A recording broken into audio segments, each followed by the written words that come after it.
पेड़ हमने लगाया पहले, चांदी जैसा रंग है तेरा, सोने जैसे बाल। ये बेटा जब गाता होगा तो इसकी माँ कितनी खुश होती होगी। समर्पित है और जितना मैं गाता हूँ मैं बस यही सोच के गाता हूँ, क्या दाम लगाओगे दिल का। हम और हमारे साथ जो 6 लोगों की टीम है, हम सब जन्म से वैष्णव है। मांस मछली नहीं खाया किसी ने, जन्म से हम लोगों ने दारू मुर्गा। नमस्कार, आप देख रहे हैं आप तक पुरुषोत्तम, स्वागत करते हैं। फिलहाल आप जग जो अभी शुरुआती हुआ है कुकराहा में, जानते होंगे देवघर जिले के अंतर्गत जो हो रहे हैं, आपको काफ़ी सारे कलाकारों से हम अवगत करा रहे हैं डे बाय डे, प्रत्येक दिन। यहाँ पर बहुत सारे जो है भोजपुरी के सिंगर आ रहे हैं, काफ़ी अच्छे अच्छे, जो कि आपको प्रत्येक दिन मैं अवगत कराने का प्रयास करता हूँ। और फिलहाल आज भी मैं आपको एक से एक जो है बहुत अच्छे हिंदी भजन के गायक जो आज आए हुए हैं कलाकार, उनसे भी आपको मैं परिचय करवाता हूँ, जो कि बहुत ही अच्छे, मतलब भोजपुरी जगत में, हिंदी जगत में काफ़ी सारे प्रसिद्ध जो है लोकप्रिय गायक जो कि हमारे जो नाम से जाने जाते हैं। चलिए उनसे उनका नाम ही पूछते हैं और संपर्क करके करवाते हैं। सबसे पहले आपका स्वागत है भैया। जी जी नमस्कार। तो सबसे पहले थोड़ा परिचय हमारे ऑडियंस को दे दें थोड़ा। जी, मेरा नाम धीरज कांत है और मैं इस यज्ञ में भजन गाने के लिए आया हूँ। तो आप जो आए हैं किस प्रकार से भजन यज्ञ में गाते हैं? बस जिस प्रकार से भजन गाया जाता है मतलब भगवान का। जैसे हिंदी का भजन या तो गजल, या किस प्रकार? देखिए, भजन और गजल दोनों 2 चीज़ है। हम लोग हिंदी भजन गाने के लिए यहाँ आए हैं। हिंदी गाए हैं। जी। तो आप तो काफ़ी सारे लगभग एल्बम में काम किए हैं, बहुत सारे स्टेज में भी किए हैं, और एक आपका बहुत ही फेमस गाना जो है सच रचा है सृष्टि जिस प्रभु ने, उसमें हमको लगता है कि काफ़ी सारे दर्शक ने 10 मिलियन लगभग फॉलोअर दिए हैं, हाँ, और बहुत ही उसका रील बना था, काफ़ी सारे वायरल हुए थे। अभी सभी के मतलब जुबान पे वो सारे गाने बनते हैं। हाँ। तो उस गाने में क्या कहना चाहते हैं आप? बस इसी भजन के बदौलत आज मैं आपके बीच में हूँ। एकमात्र इस भजन ने मेरी ज़िंदगी बना दी और पूरा आज मार्केट में ना हिला के रख देते भजन से क्या? पूरी दुनिया में, पूरे हिंदुस्तान और हिंदुस्तान से बाहर भी इसी भजन को गाने के लिए लोग मुझे बुलाते हैं। तो भजन थोड़ा गुनगुनाने का प्रयास कीजिए, थोड़ा दर्शकों को थोड़ा सुनेंगे। हाँ, बिल्कुल। क्योंकि काफ़ी सारे अच्छे भजन हैं, लगभग मिलियंस में जो आपके इसमें लाए हाँ, गए हैं। बहुत सारे भजन हैं इस तरह के जो मिलियन में है, जो सबसे ज़्यादा ये और एक मुझे दास बना के रख लेना, ये दोनों वायरल हुआ है। मैं गुनगुनाना चाहूँगा। जो पेड़ हमने लगाया पहले, जो पेड़ हमने लगाया पहले, उसी का फल हम अब पा रहे हैं। रचाए सृष्टि को जिस प्रभु ने, वही ये सृष्टि चला रहे हैं। काफ़ी इसमें लगभग हमको लगता है कि इसमें आपको दर्शकों ने जो प्यार दिया था, तो ये गाने का शुरुआत ही कब किए थे आप? लगभग कब आपका हिट हुआ था ये गाना? कोरोना काल में। कोरोना काल में। तो इससे पहले भी बहुत सारे आपने एल्बम बनाए होंगे, कौन-कौन से बनाए थे एल्बम? बहुत सारे, 1000 से ज़्यादा भजन हमारे वायरल हैं। तो आप हिंदी जगत में जो है मतलब इस तरह गाने सिंगर के रूप में जो आए उभरे हुए हैं, कब से शुरुआत की है ज़िंदगी की शुरुआत आपने? 2013 के 2013 नहीं, मैं जब 13 साल का था, 12 साल का था, उसी समय से। इसमें आने का आपको कैसे हुआ? इसमें आने का कोई ऐसे? हाँ, एक्चुअली मेरे गाँव के बगल में एक सत्संग था, वहाँ पर बड़े अच्छे-अच्छे आर्टिस्ट आए हुए थे, जैसे अभी यज्ञ हो रहा है उसी तरह हो रहा था। तो मेरी माँ भी गई थी, मैं भी गया था और वहाँ बड़े अच्छे गायक ने भजन गाया। माँ आके बोली कि ये बेटा जब गाता होगा तो इसकी माँ कितनी खुश होती होगी। ये उन्होंने बोला, कुछ देर के बाद मेरी माँ संसार छोड़ दी, गुज़र गई। ये आखिरी वार्तालाप उनसे मेरी थी। उसके बाद मैंने आँख बंद करके यही काम शुरू किया और ये काम नहीं है, मैंने थोड़ा गलत कह दिया, ये हमारे लिए साधना है। साधना है। और ये संगीत हमारे माँ के लिए समर्पित है और जितना मैं गाता हूँ, मैं बस यही सोच के गाता हूँ कि माँ आगे है और माँ के रूप में हज़ारों माताएँ आगे बैठती हैं, मैं सब में माँ का स्वरूप देखता हूँ और मुझे लगता है अगर वो खुश हैं, तो मेरी माँ की आत्मा को शांति मिलती होगी। यही कारण है मेरे भजन, गज़ल, गीत जो भी है गाने का। गज़ल एक कोई अच्छा जो कि आपका गुनगुनाएँ थोड़ा, जो कि अभी जो नया हाल-फिलहाल में अभी एल्बम कोई निकाले होंगे? ये बहुत सारे गीत आते न्यू जो रहते अभी आया है। हैं, बहुत सारे गीत आते रहते हैं। एक लाइन में गज़ल गुनगुनाना चाहूँगा। हाँ। क्या दाम लगाओगे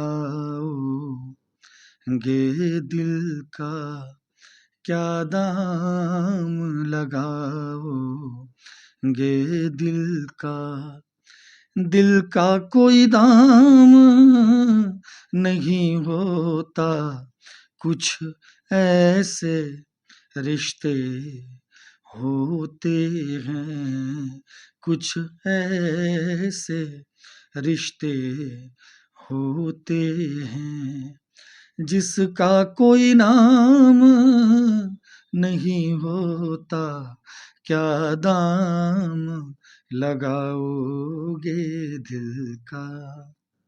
अच्छा, इतने सारे आपके जो इतने अच्छी आवाज़ है, सारे आपका गुण सब भरा हुआ, तो आप फ़िल्मी जगत में भी क्यों ना थोड़ा ट्राई करते हैं? हम सिर्फ संगीत जगत में ट्राई कर रहे हैं। फ़िल्म एक संगीत का पार्ट है, वो सब कुछ नहीं है, सब कुछ संगीत है। वो एक छोटा-सा उसका विभाग है, फ़िल्म छोटा-सा विभाग है, फ़ोक सॉन्ग छोटा-सा विभाग है, क्लासिकल तो सब विभाग है। संगीत सर्वव्यापी है। ऐसा भी वो होता होगा कहीं से ऑफ़र आया होगा आपको इंडस्ट्री से? एक आध बार आया है, हम उसमें फिट नहीं बैठे या वो हम में फिट नहीं बैठे, जिस बदौलत नहीं गए। हाँ। जी। और अभी आपके जो अभी जगह के लिए जो आए हुए हैं, वहाँ किस प्रकार का आप वहाँ पर अपना गाएँगे? अभी अपना जो कला दिखाएँगे वो? जी, हमने अभी पूछा यहाँ के आयोजकों से, तो उन्होंने कहा कि वहाँ पर भजन का ही कार्यक्रम होगा। तो मैं कोशिश करूँगा कि आज सिर्फ़ भजन हो, गज़ल नहीं हो, संगीतमय कार्यक्रम हो। संगीत देखिए, हम लोग ऐसा ही संगीत सब दिन गाते हैं, चाहे वो गीत हो, गज़ल हो, भजन हो, कुछ भी हो। हम ऐसा ही गीत गाते हैं, जो मैं अपनी माँ के, अपनी बहन के सामने भी खड़े होके गा सकूँ। तो उसमें गज़ल, फ़िल्मी जो भी है, मैं यही कोशिश करूँगा और मेरी कोशिश यही रहेगी, मैं जो गाऊँ यहाँ के दर्शकों को अच्छा लगे और ऐसा लगे कि कहीं से कोई अभद्रता ना हो। मैं कभी किया ही नहीं, गज़ल की महफ़िल भी जब होती है, उसमें भी मैं कोई अभद्रता नहीं करता हूँ कभी। ये तो भगवान का मंच है, यहाँ तो सब अच्छा ही होना है। अगर दर्शकों से, कमिटी से वहाँ आपको मतलब गाने का दिया जाए, तो क्या आप गाइएगा? एकदम गाएँगे, क्योंकि हम जानते हैं कि वो गलत नहीं है, अच्छा है। अब हम एक बात पूछते हैं आपसे, जैसे गज़ल है, पंकज उधास साहब की गज़ल है। जैसे चांदी जैसा रंग है तेरा, सोने जैसे बाल, एक तू ही धनवान है गोरी, बाकी सब कंगाल। तो इसमें एक अंतरा है, जिस रास्ते से तू गुजरे वो फूलों से भर जाए, तेरे पैर की कोमल आहट सोते बाग जगाए। तो ये जो लाइन है, जिस पथ रास्ते से तू गुजरे वो फूलों से भर जाए, ये किसी लड़की के लिए हो सकता है क्या? कोई रास्ते से गुजरेगा, रास्ते में फूल ही फूल हो जाएँगे, कोई लड़का गुज़र जाएगा, फूल ही फूल हो जाएँगे, हाँ? ऐसा नहीं हो सकता। सिर्फ़ भगवान ही एक, जिसके लिए हम गा सकते हैं कि जिस रास्ते से तू गुजरे वो फूलों से भर जाए, तेरे हे मेरे राम, हे मेरे कन्हैया, हे मेरी माँ, तेरे पैर की कोमल आहट, एक चरण का एक छोटा-सा झटका, एक चरण की एक छोटी-सी धूलि हमारा उद्धार कर सकता है, तो सिर्फ़ भगवान है, कोई लड़का-लड़की या कोई मनुष्य नहीं हो सकता। तो ये गज़ल क्या, ये भजन क्या? हमारा नज़रिया सिर्फ़ थोड़ा-सा बदल जाए, तो ये भजन गज़ल के रूप में बन जाएगा और हम भगवान कृष्ण को कहेंगे और भगवान कृष्ण राधा से कहेंगे कि एक तू ही धनवान है गोरी बाकी सब कंगाल। या हम भी कह सकते हैं कि एक तू ही धनवान है कान्हा, बाकी सब कंगाल। कंगाल कौन है? जो माँगता है। दुनिया का ऐसा कौन व्यक्ति है जो हाथ नहीं भगवान के आगे फैलाता है? उनका कोई, किसी का किसी भगवान में मानना है, किसी का किसी इष्ट में मानना है। तो सब हम सब भिखारी हैं, दाता एक राम भिखारी सारी दुनिया। तो ये गज़ल और भजन सब एक ही है, नज़रिया चेंज करना, और मैं कोशिश करूँगा इस चीज़ को प्रस्तुत भी करूँ यहाँ। जी, इतनी अच्छी आपकी आवाज़ जो मीठी सुरीली जो शक्तिमान दी गई है, कहाँ से किस प्रकार से इसको अर्जित किए हैं? जी, हमारे गुरुदेव पंडित रामावतार सिंह जी हैं, पंडित फणिभूषण जी और पंडित राजाराम सिंह जी हैं, जिनके बदौलत मैंने ये क्लासिकल या सुगम संगीत जो भी है, ये तीनों हमारे लिए ब्रह्मा, विष्णु, महेश हैं और इन्हीं की बदौलत आज ये सुर साधना का प्रक्रिया पता है और मैं जहाँ तक होता है गाता हूँ। तो रियाज़ अभी भी लगभग कितने देर तक करते हैं? जारी है रियाज़ अभी? एकदम रियाज़ जारी है। जब प्रोग्राम से फुर्सत मिलता है, तो मैं रियाज़ ही करता हूँ। टाइम ये बता नहीं सकता हूँ। हारमोनियम मेरे बेड पे रहता है। मेरे बगल में, ये मैं जहाँ भी सोता हूँ, मेरे बगल में हारमोनियम रखा रहता है। जिस भी समय मन होता है, 12 बजे नींद खुला, 2 बजे नींद खुला, मतलब एकदम 24 घंटा हारमोनियम है, उस पे रियाज़ चलता है। जितना देर मन हुआ किए, फिर अपना आराम कर रहे हैं। चलिए, लास्ट अंतिम आपसे एक सवाल किया जा रहा है। लाखों आपकी देवघर की जनता भी देख रही है, जगह समिति भी देख रही है, क्या करना चाहते हैं जनता के लिए आप?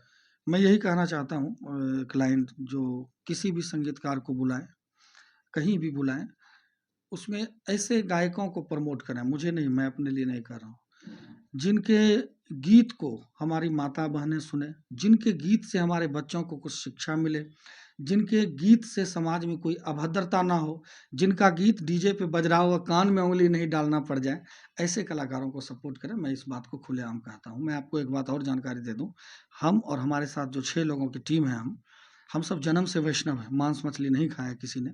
जन्म से हम लोगों ने दारू, मुर्गा, भांग, गांजा, गुटखा, शिखर, बीड़ी, सिगरेट किसी ने कभी नहीं खाया, आगे भी कभी नहीं खाएँगे।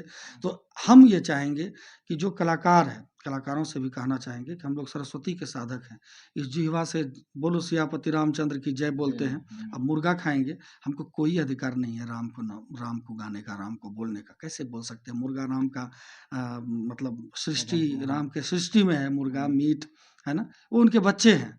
अब किसी के बाप के बेटे को मार के खाएँगे तो बाप कैसे हमको स्नेह दे सकता है? तो ये अभद्रता कलाकारों को भी बंद करना चाहिए और ऐसे ही कलाकारों को, दर्शकों को सपोर्ट करना चाहिए, जिनकी अभद्रता से हमारे बच्चे पर बुरा असर ना पड़े। चूँकि संगीत है ईश्वर की शक्ति, उनका ही गुणगान करो। स्वर को साधो, मन को बाँधो, कभी नहीं अभिमान करो। अगर साधना नहीं करोगे, व्यर्थ ही समय गवाओगे। पैसे से सरगम लाओगे, दर्द कहाँ से लाओगे। आप गाएँगे, नाचेंगे, कमर हिला के चले जाएँगे, लेकिन उसका असर हमारे ऊपर नहीं पड़ा, तो ये संगीत, संगीत ही नहीं है। और यहाँ तक कि अच्छा असर छोड़िए, आजकल तो ऐसे-ऐसे शब्द संगीत में आने लगे, ऐसे-ऐसे वस्त्र पहन के आर्टिस्ट म्यूज़, है ना? तो अश्लीलता है, तो इसको दूर आप लोग ही कर सकते हैं, श्रोता ही कर सकते हैं। अश्लीलता को दूर करना है, ये मेरी प्रार्थना है और निजी राय है, इसको दिल पे ना लें। अगर आपको अच्छा लगे तो ज़रूर इसको करने की कोशिश करें। चलिए, इससे बात करके बहुत ही अच्छा